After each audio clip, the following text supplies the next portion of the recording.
बिस्मिल्लाहिर्रहमानिर्रहीम अल्लाहुम्मा सल्ली अला मुहम्मद व आलि मोहम्मद। मैं हूँ वकास अज़ीज़। उस्ताद कौम का मोहसिन होता है, लेकिन आज मैं जिस मुद्दे को लेकर हाज़िर हुआ हूँ, मेरा सर शर्म से झुका हुआ है, मेरी रूह तकलीफ़ दे है।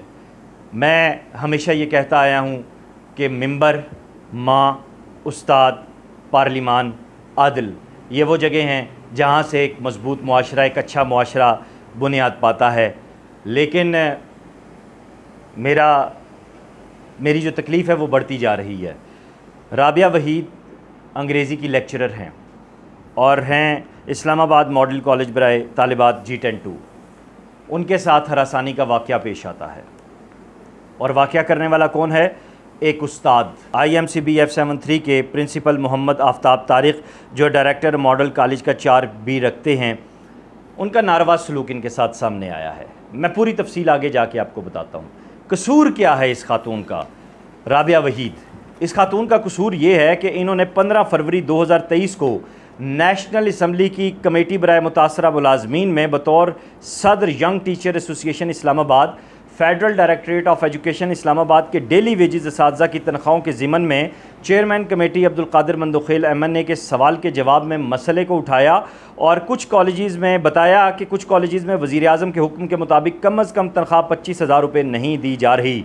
और इन्होंने बताया कि कॉलेज में इस हुक्म की खिलाफ वर्जी की जा रही है। साथ ही मुतलका कॉलेज IMCB F73 के प्रिंसिपल मोहम्मद आफ्ताब तारिक, जो डायरेक्टर मॉडल कॉलेजेस का चार्ज भी रखते हैं, के नारवा सलूक की तफसील भी बताई कि किस तरह वो मर्द और औरत असातिज़ा को डरा धमका रहे हैं और हरास कर रहे हैं। पहले तो सवाल ये आता है कि हुकूमत पाकिस्तान को शर्म आनी चाहिए कि एक ऐसे दौर में जब आटे की थैली 3,000 रुपये क्रॉस कर चुकी है और जहाँ पे आपका रोज़मर्रा का ख़र्चा जो है वो एक छोटे से मामूली से घर का भी 70-80 हज़ार रुपये पे जा चुका है, आप 25,000 रुपये एक उस्ताद को तनख्वाह दे रहे हैं। ऐसे में वो क्या पढ़ाएगा? ऐसे में वो क्या घर का खर्च चलाएगा? और उसके बाद फिर माफियाज डायरेक्टर कॉलेजेस बने हुए हैं। इस पूरे केस की मैंने जब तफसील पढ़ी है और मैंने जब तहकीक की है, मेरे तो तोते उड़ गए हैं कि उस्ताद के रूप में भेड़िए हैं, उस्ताद के रूप में गुंडे हैं, उस्ताद के रूप में माफियाज आए हुए हैं, उस्ताद के रूप में ईमान फरोश आए हुए हैं, उस्ताद के रूप में वो लोग आए हुए हैं जो इस मुआशरे को तबाह कर गए हैं, जो नासूर हैं। यह मुआशरा कैसे तरक्की करेगा? आप क्यों सियासतदानों को बुरा भला कहते हैं? यहाँ का तो उस्ताद ही इतना करप्ट निकल रहा है। उस्ताद कहते हुए शर्म आती है इनके किरदार पे। मैं खुद उस्ताद ज़्यादा हूँ, मुझे पता है टीचर क्या होता है, मुझे पता है मेरे माँ बाप ने कैसे पढ़ाया और मेहनतों से हमें पाला पोसा है। आज यकीन माने लाहौर में मौसम इंतहाई अच्छा है, लेकिन जब ये सारी सूरत हाल मेरे सामने आई है तो मेरी तबीयत ख़राब हो गई है। मैं इस सारी कहानी को अब आपके सामने शेयर करने जा रहा हूँ। इंतहाई तकलीफ़देह है, इंतहाई दर्द दिल से मैंने इस बात को उठाया है। और फिर ताज़ा तरीन वाक़या भी सामने आया गया कि 350 टीचर्स को इसने यक जुम्बुश कलम निकाल दिया।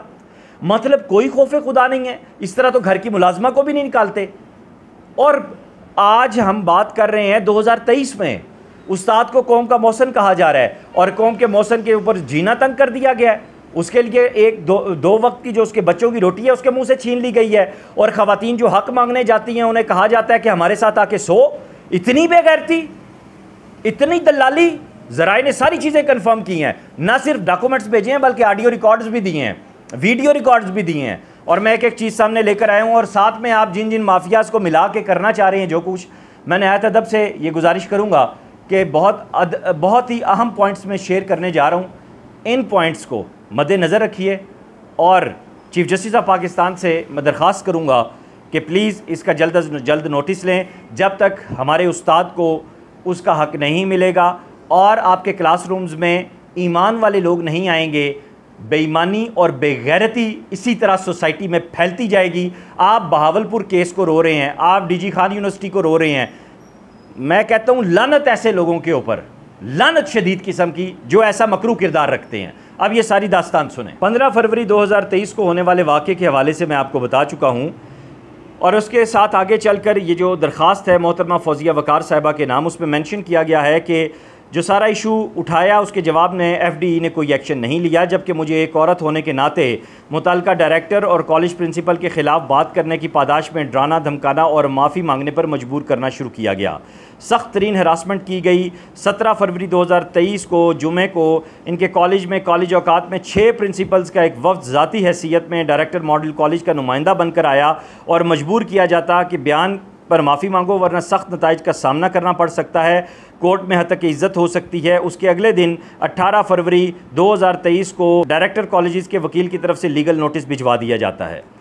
6 कॉलेजेस के प्रिंसिपल नाम मेरे पास हैं, उनकी डिटेल्स भी मेरे पास हैं। मैं बिलो दी बेल्ट नहीं जाता। उन 6 कॉलेजेस के प्रिंसिपल्स को वो क्या उन कॉलेजेस में पढ़ाया जाता होगा। उन कॉलेजेस में से तो फिर ज़मीर फरोश और गुंडे मवाली 2 नंबर लोग ही आगे आते होंगे। फिर उन्हीं के कॉलेजेस में मंशियात फरोशी भी बहुत है। मैं ये सारी बातें नोट करने के बाद सामने आ रहा हूँ और मैं ये सारे पॉइंट्स लीगली आपके सामने रख रहा हूँ। अल्हम्दुलिल्लाह ताला मैं ख़ुद बहुत अच्छे तरीके से, मेरा एक ऐसी फैमिली से ताल्लुक़ है जिसका कानून से बहुत गहरा ताल्लुक़ है, तो मैं कोई ऐसी बात नहीं करूँगा जो कानून के दायराकार से बाहर हो।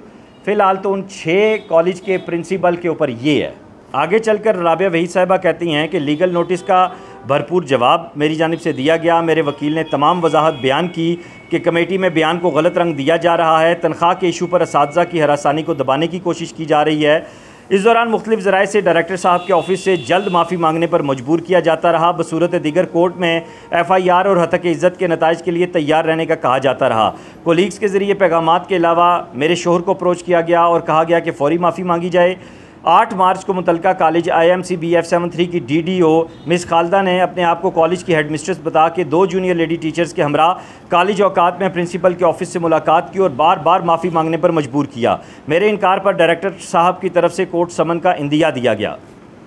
घर को आग लग गई घर के चिराग से। औरत की सबसे बड़ी दुश्मन होती है, ये सुनते आए थे। और ये औरतें क्या अच्छी माएँ लाएंगी, ये औरतें जो इन माफियाज के साथ जुड़ी हुई हैं वो सोसाइटी को क्या अच्छी बहू बेटियां देंगी, ये औरतें क्या क्लासरूम्स में परवरिश करेंगी, ये औरतें कहाँ हमें हज़रत मोहम्मद सल्लल्लाहु अलैहि वसल्लम की अज़वाज मुतहरात का जो नक्श कदम था, जो सीरत थी, उनकी तरह अपने क्लासेस में बैठी हुई बच्चियों की तरबियत करेंगी। यकीनन इनकी पढ़ी हुई जो बच्चियाँ हैं ना, कन्फर्म बात है इन ख़वातीन की क्लासरूम से निकलने वाली लड़कियां जाके घरों में तलाक़ें ही लेती होंगी। उससे आगे कोई बात मैं नहीं करने वाला। मैंने एक वीडियो बयान रिकॉर्ड करवा कर इस पूरे इशू पर एसोसिएशन को एतमाद में लिया तो ये भी डायरेक्टर मौसूफ को बहुत नागवार गुजरा। उन्होंने कॉलेज की ख़वातीन मर्द साज़ा को इकट्ठा करके उन्हें मजबूर किया कि वो सब मेरे ख़िलाफ़ ऐसे ही वीडियो बयान रिकॉर्ड कराएँ कि ये औरत गलत बयानी कर रही है, जिसमें उन्हें नाकामी हुई। उन्हें छुट्टी के बाद भी कॉलेज में रुकने पर मजबूर किया जाता रहा। उनके बाख्तियार ओहदे की वजह से उनके खिलाफ़ कोई भी बात करने को तैयार नहीं है। 15 मार्च को मुझे कोर्ट का समन ज़बरदस्ती वसूल कराया गया। इस कोर्ट समन की पैरवी के लिए मैंने रिकॉर्ड तक रसाई हासिल की तो मालूम हुआ कि इसमें सुनी सुनाई बातों को बुनियाद बनाया गया है। FDE के मुलाजमीन को इसमें गवाही देने को कहा गया। हालांकि कमेटी के मिनट्स में भी मेरे उठाए गए इशू का जिक्र तक नहीं है। यह तक इज़्ज़त का दावा मुझे डराने और धमकाने की एक और कोशिश थी, जिसके बावजूद मैं अपनी बात पर कायम रही और डरी नहीं। 30 मार्च बरोज़ जुमे को एक वक्त फिर मुझे मेरी प्रिंसिपल साहिबा के ऑफिस में डायरेक्टर साहब से मुलाकात के लिए बुलाया गया, जिसमें डायरेक्टर ने मुझे राज़ीनामे का कहा और रंजिशों को बुलाने का इंदिया दिया। उन्होंने कोर्ट सूट को वापस लेने का कहा ताकि मामला रफा दफ़ा हो जाए, मगर इस पर अमल दरामद नहीं हुआ। दरपर्दा अभी तक मुझे माफ़ी मंगवाना और बयान वापस दिलवाना चाहते हैं। मैं बतौर सदर यंग टीचर एसोसिएशन 12 साल से मुख्तलिफ प्लेटफॉर्म्स पर इशू उठा रही हूँ, मगर मुतलका प्रिंसिपल और डायरेक्टर मॉडल कॉलेजेस इख्तियारात का नाजायज़ इस्तेमाल करते हुए सख्त ज़ाती हैसियत में सख्त मेंटल टार्च कर रहे हैं। घर का एड्रेस मांगा गया, निजी ज़िंदगी तबाह होकर रह गई है और शौहर जो यूनिवर्सिटी में प्रोफेसर हैं वो भी बराह रास्त मुतासिर हैं। नकलो हरकत पर मुकम्मल चेक रखा जा रहा है, कॉलेज के अंदर वॉच किया जा रहा है। कॉलेज में दाखिले और वापसी के वक्त कुछ लोग वॉच करते हैं। नेशनल असम्बली की कमेटी बराह मुतासरा मुलाजमीन में की गई किसी भी बात को कोर्ट में चैलेंज नहीं किया जा सकता, ना ही ये ओपन प्लेटफॉर्म है। ये फोरम ही शिकायत का है, जिसमें चेयरमैन कमेटी के सवाल के जवाब में मैंने अपना मसला उजागर किया, जो कतन मेरा ज़ाती मसला नहीं, इज्तिमाई इशू है। ये मसला अभी तक जूँ का तू है। उन्होंने कमेटी की इजाज़त के बगैर रिकॉर्डिंग करवाई, जो मुझसे गलत बयान मनसूब किया गया, जो सरीहन गैर कानूनी अमल है। ये मुतलका प्रिंसिपल और डायरेक्टर वहाँ मौजूद ही नहीं थे। गोया ये सारा केस सुनी सुनाई बातों पर बनाया गया।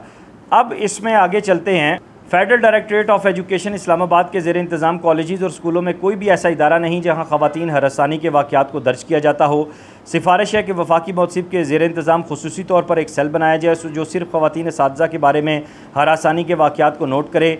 FD के मुलाजमीन अपने अफसरान की मौजूदगी में कभी भी ख़वातीन असातिज़ा की दादरसी नहीं कर सकते। प्रिंसिपल्स और बाइख्तियार अहदेदारान को ये बावर कराया जाए कि ख़ातीन असातिज़ा की इज़्ज़त सांझी है, उनका एहतराम सब पर फ़र्ज़ है। ख़ातीन के तालीमी इदारों में एक बड़ी तादाद मर्द हज़रात की भी होती है जिनसे तरह तरह की शिकायत मिलती हैं, इसलिए ज़रूरी है कि प्रिंसिपल्स के लिए कोड ऑफ कंडक्ट जारी किया जाए। ख़ास तौर पर ज़बान के हवाले से मर्द प्रिंसिपल और अहदेदारान की तरबियत बहुत ज़रूरी है। सारा मुद्दा आपने जाना, ये जो बार बार माफ़ी मंगवाने का मामला है, जहाँ तक मैं इसको समझ पाया हूँ, ये इसलिए मंगवाई जा रही है कि इसे कोर्ट में पेश किया जाए कि ये औरत अपने आप को गिल्टी मान चुकी है, लिहाजा इसे अब बिल्कुल इसकी मुलाजमत से निकाला जाए और जो केस मैंने बनाया था वो बिल्कुल सच्चा था। उसके बाद दूसरी चीज़ जो ये जो रिकमेंडेशंस है, मुझे हैरत हुई है कि मतलब ख़वातीन असातिज़ा जो हरासानी की बात करती थीं, जिनसी हरासानी से हट कर बहुत दीगर और मामलात के, वो बातें सारी दुरुस्त है और उनको सुनने वाला कोई नहीं है। वो बेचारियाँ मजबूर घरों से निकलती हैं, 2 वक्त की रिज़्क़ हलाल कमाने के लिए आती हैं। आप जिस्म फरोश औरतों को तो गालियां देते हैं, लेकिन शरीफ औरत को जिस्म फरोश बनने पे आप जैसे भेड़िए ही मजबूर करते हैं। माजरत के साथ आप जैसे लोग ही चादर और चार दीवारी के तकद्दुस को पामाल करते हैं। क्या चीफ जस्टिस ऑफ पाकिस्तान इस सारे वाक़े का नोटिस लेंगे? मैं पूरे पाकिस्तान से अपील करता हूं कि इस वीलॉग को लेकर एहतजाज किया जाए। इस पूरे पाकिस्तान से मैं गुजारिश करता हूं कि सड़कों पर निकलें। इस वाक़े को लेकर मैं गुजारिश करता हूं पूरे पाकिस्तान की गयूर अवाम से कि रोडों पर आकर इस करप्ट माफिया के ख़िलाफ़ न सिर्फ बैनर उठाएं बल्कि एहतजाज शुरू करें और इन लोगों को सलाखों के पीछे होना चाहिए।